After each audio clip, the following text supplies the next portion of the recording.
This is Inside Indiana Business Radio for the morning of Wednesday, January 31st, 2024. I'm Alex Brown. A $1 million federal grant will enable not-for-profit Wabash Heartland Innovation Network to expand its Build to Scale program. Vice President Greg Ottinger says the program helps manufacturers implement Internet of Things technology to make their operations more efficient by showing them how to manage the technology. They know now how to run it and how valuable it is. And now all of a sudden they're taking a look at that software platform to gather the metrics that's being produced to give them new style information that they've never seen before to make important decisions on how their operations are running. WIN says the program will take on 30 to 50 new manufacturing projects over 3 years thanks to the grant.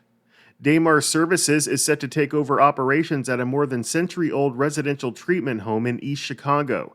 The Indianapolis-based not-for-profit says it will provide services to children with intellectual, developmental, and behavioral disabilities at the former St. Joseph Carmelite home beginning Thursday. Damar acquired the facility last fall, and all 50 employees are being retained.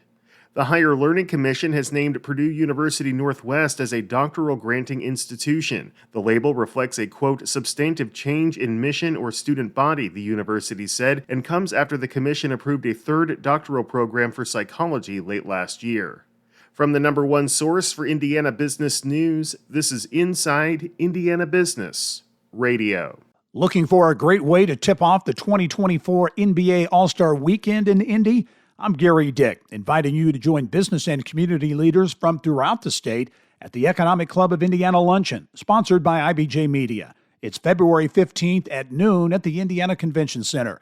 I'll be interviewing NBA Commissioner Adam Silver, giving you an inside look at the league and all things All-Star Weekend. Reserve your ticket or table for 8 now at economicclubofindiana.com.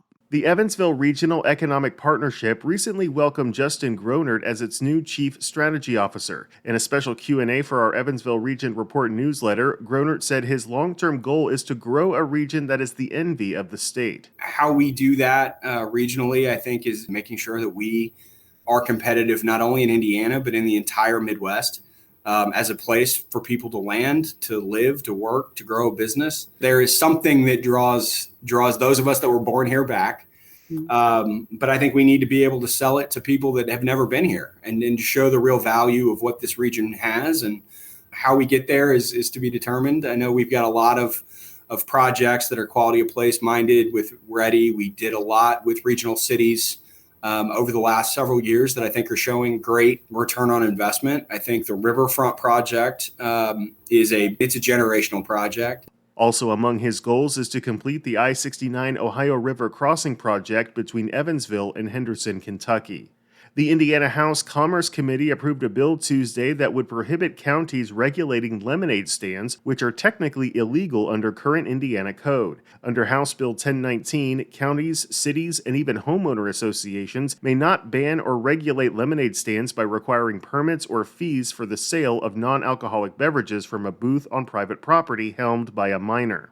Heather Harris, testifying on behalf of the Marion County Public Health Department, said the city of Indianapolis doesn't currently regulate lemonade stands, but urged the committee to limit beverage sales that might include milk or other products that need temperature controls. The bill passed 11-0 and moves to be heard before the full House on third reading.